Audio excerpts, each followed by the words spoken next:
Um outro tema que nós discutimos também entre nós aqui, eu acho interessante trazer de novo esse tema para cá, é essa relação muito rica, também muito próxima entre a adolescência, os adolescentes de hoje e o laço social, né? Nós falamos aqui antes, até o nosso primeiro programa, o primeiro bloco, sobre a relação entre subjetividade e laço social. E especialmente os adolescentes, eles nos mostram muito isso, né? Como que eles são muito, ao que tudo indica, muito afetáveis, né? E ao mesmo tempo eles se emprestam, sobretudo o corpo, né? Então eles entram de corpo e alma, por assim dizer, né? Nesta captura, nesses efeitos do laço social sobre a subjetividade. Como é que vocês pensam, como é que vocês percebem na experiência, né, também nos olhares de vocês, essa questão, adolescência e laço social? A gente estava até conversando no intervalo, né? A gente dizia muito de uma certa moda que surgiu há pouco tempo atrás no Facebook, das meninas que se cortavam, né? E aquilo ali acaba criando um grupo de pertencimento.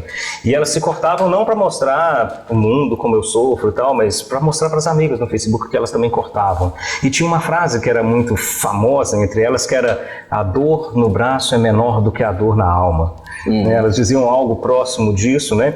Mas é interessante como que isso faz o laço, isso constrói o laço entre elas, mas não é uma automutilação, como muitas pessoas estavam pensando, né? Os cortes não eram profundos, não deixavam cicatrizes em nada, eram apenas maneiras de marcar que eu pertenço a um grupo, né? Muito próximo daquilo que o Freud discute no Psicologia das Massas e a Análise do Eu, onde ele vai discutir as formas de identificação, né? Os traços identificatórios, ou seja, que formam uma espécie de irmandade, a horizontalidade do laço, né?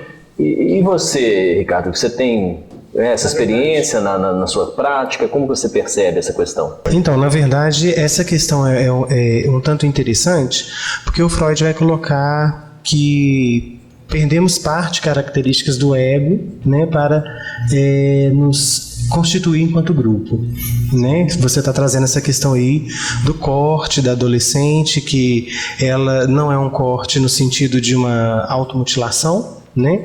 Mas é um corte no sentido de um endereçamento de um pertencimento, eu pertenço àquele grupo. Mas aí eu queria trazer uma discussão de um outro texto do Freud, pegando uma fala inicial que teve. Como é que a gente pensa essa questão hoje do sintoma, fazendo uma referência que o sintoma há um sentido, né? O Freud vai colocar isso lá em 1917, o sentido dos sintomas, e que o sintoma tem toda uma conexão com a vida do sujeito, né? Então você traz uma reflexão do sintoma, sujeito, cultura e conexão, né? E se uma vez que o sintoma é uma forma do sujeito fazer uma conexão, hoje como é que a gente enxerga essa possibilidade de desconectar o sujeito do seu sintoma, uma vez que o sintoma é uma via de conexão? Sim. Como é que a gente pensa isso hoje? Sobretudo na adolescência, né? Tem um ponto fundamental que um dos primeiros textos do Freud sobre histeria, que ele introduz uma coisa interessante, que ele fala que o sentido só entra no sintoma em um segundo momento. No primeiro momento tem uma questão mais orgânica que acontece no corpo desse sujeito e que depois é introduzido o sentido disso e faz que isso se repita e se construa como sintoma. Então, o que constrói o sintoma não é o sentido no segundo momento.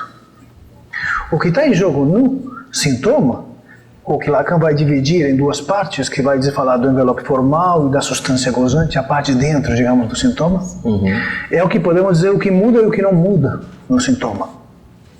Por um lado temos esse envelope formal, que é a forma que se apresenta o sintoma contemporâneo, que ele se alimenta dessas significantes da época, dessas modas, dessas formas de se identificar algum lugar, né? Pois às vezes a gente tem essas modas sintomáticas, até como todo mundo diagnostica a mesma coisa no determinado momento. Mas o que está em jogo realmente, o ponto realmente é o que está dentro desse envelope, que é como o sujeito enlaça esses sintomas com a forma de sofrer. Como sempre repete uma forma mais ou menos igual de sofrimento. E é possível pensar alguns dos sintomas contemporâneos que se vê mais claramente nos adolescentes, porque o adolescente está muito em sintonia com sua época, em relação a esse sintoma sem tanto o ponto do sentido, E principalmente esse ponto do sofrimento, que a gente pode pensar com esse nome que o Lacan colocou, que é gozo, que seria uma forma na qual o sujeito pode levar algo que inicialmente lhe deu prazer a ele até um ponto do sofrimento e começar a sofrer disso. E obter uma certa satisfação da insatisfação.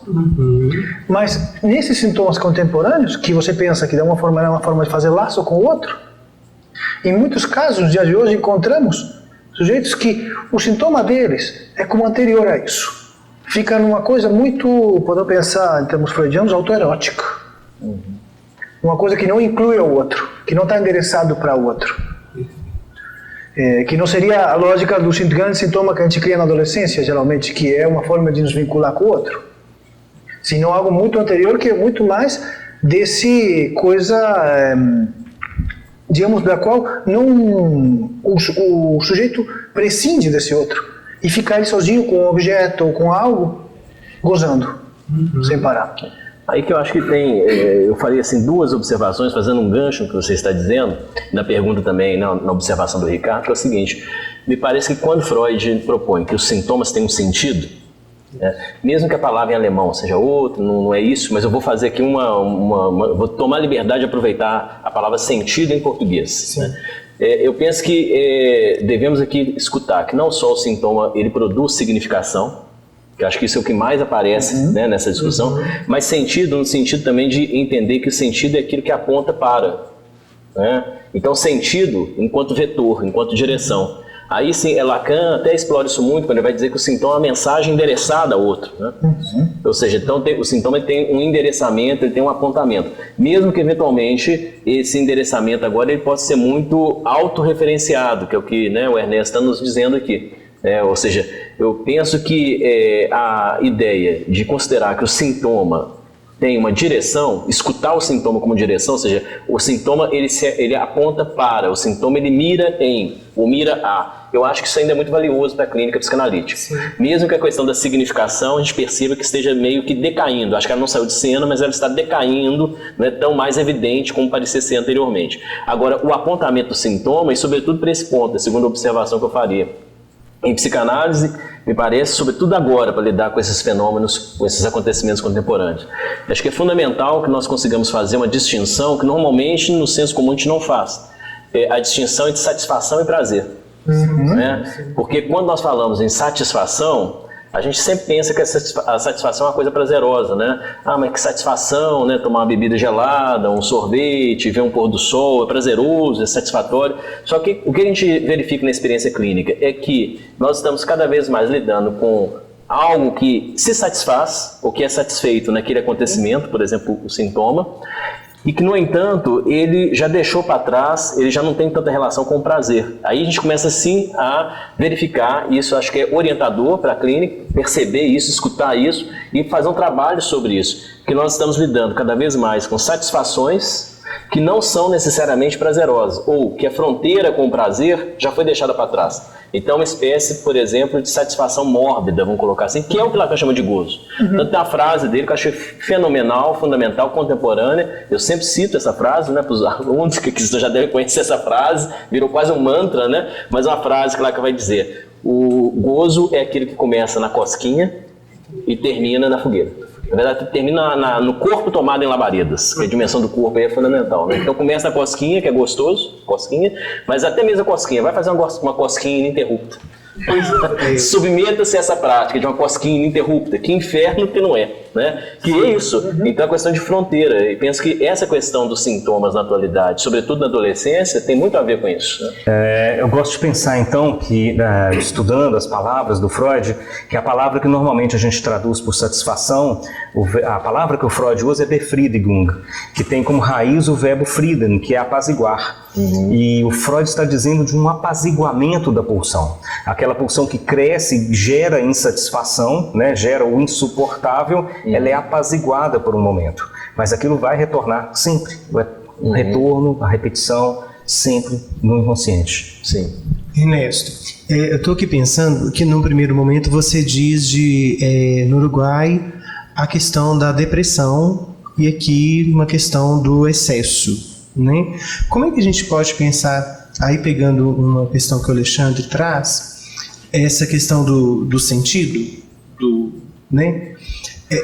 Hoje, será que é possível pensarmos hoje que os sintomas carecem de sentido?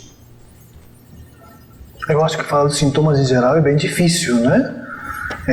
Os sintomas carecem de sentido. Porque é quase que a gente tem que chamar o sujeito para colocar para ele e dizer para ele, olha, tá aqui, é seu, e veja o que você está produzindo. O que eu acho que está claro para qualquer que trabalha em clínica é que aquela coisa freudiana de fazer o sintoma, a via do sentido, achar o ponto do inconsciente e os sintomas desaparecem, já é cada vez mais rara. Sim, sim. Nos encontramos cada vez mais com sintomas que, como tem essa via muito mais forte do pulsão do gozo, porque esse é o ponto. O sintoma é uma das 4 formações, né? Bom, também dá o xiste, mas é o que dura. É a formação que mais dura. As outras são efêmeras, desaparecem. Ela perdura porque ela trabalha para o gozo. Porque o sujeito começa a repetir isso e começa a achar esse apaziguamento, talvez, nesse ponto. Mas a gente tem que fazer uma distinção sempre minuciosa. Por exemplo, no exemplo que o Roberto colocava, das meninas que se cortam, não é a mesma coisa uma menina que se corta para tirar uma foto e publicar para pertencer a um grupo, da menina que fica na casa e se corta para, de alguma forma, apaziguar a angústia. Sim. Isso é muito comum, a gente vê isso na clínica cada vez mais. Né? Uma sangria do excesso, né? Produz ali uma forma de tratamento do excesso e utilizando o corpo para lidar com isso, né? E até esse tema que eu gostaria de, no nosso próximo bloco agora, entrar um pouco mais nisso. Eu acho que é uma questão muito interessante e quero ouvir mais aqui, né? Agora, outras vozes, os nossos estudantes também, pensar aqui um pouco essa questão agora do sintoma que se apresenta no corpo na contemporaneidade e, sobretudo, por esse impacto, muitas vezes seco, muito oco, que vai pela perspectiva do corte, da incisão, da inscrição. Eu acho que nós temos muito que falar sobre isso.